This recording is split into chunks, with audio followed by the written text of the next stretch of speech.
പാട്ട് പഠിക്കണമെന്ന മോഹവുമായി ചെന്നുപെട്ടത് സിംഹത്തിന്റെ മടയിലായിരുന്നു.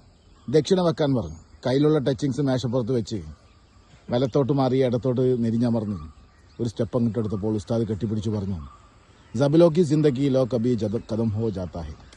പിന്നീട് അങ്ങോട്ട് കരാട്ടയിലും കുൻഫുയിലെയും അദ്ദേഹം നേടിയ പട്ടത്തിന്റെ കഥ, സ്വന്തം തൂലിക കൊണ്ട് അധികാരിവർഗത്തെ കുനുകുന വിറപ്പിച്ച കഥ, പ്രണയിതാക്കളുടെയും കവിതാക്കളുടെയും മനോഹരമായ കവിതകൾ എഴുതി ആളുകളുടെ ഹൃദയങ്ങളെ കീഴടക്കിയ ആ കവിതാ സമാഹാരത്തിന്റെ കഥ. വല്ലാത്തൊരു കഥയാണ് ആ മനുഷ്യൻ.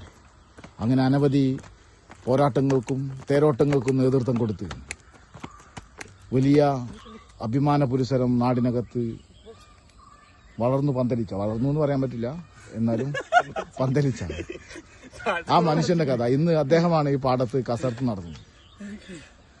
ഒരിക്കൽ പട്ടാളത്തിലേക്ക് ക്ഷണിച്ചപ്പോൾ പട്ടാളത്തിലെ ആളുകൾക്ക് ക്ലാസ് എടുക്കാൻ പറഞ്ഞു. അബി എന്നെ പട്ടാളത്തിൽ പോകാൻ കാരണം ഇദ്ദേഹത്തിന്റെ അഭ്യാസ മുറകൾ കാണിച്ചു കൊടുത്തിട്ടാണ്.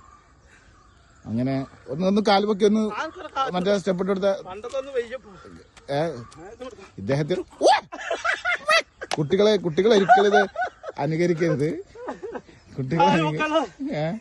മറ്റേ സ്റ്റെപ്പിടെ തല നിലത്ത് കുത്തി കാല് മുകളിലേക്ക് പിടിക്കുന്ന അദ്ദേഹത്തിന്റെ ഒരു അപാര സിദ്ധമായ ഒരു കഴിവുണ്ട്. വളരെ അപൂർവമായിട്ടാണ് ആളുകൾക്ക് കാണിക്കാൻ വേണ്ടി. കേരളത്തിൽ തന്നെ ആകെ 3 പേരാണ് കാണിച്ചത്. 2 പേര് മരണപ്പെട്ടു പോയി. അപ്പൊ ഓക്കെ, ഗുഡ് മോർണിംഗ്. വീണ്ടും കാണുമ്പോഴേക്കും വണക്കം, സുപ്രഭാതം, ഗുഡ് നൈറ്റ്.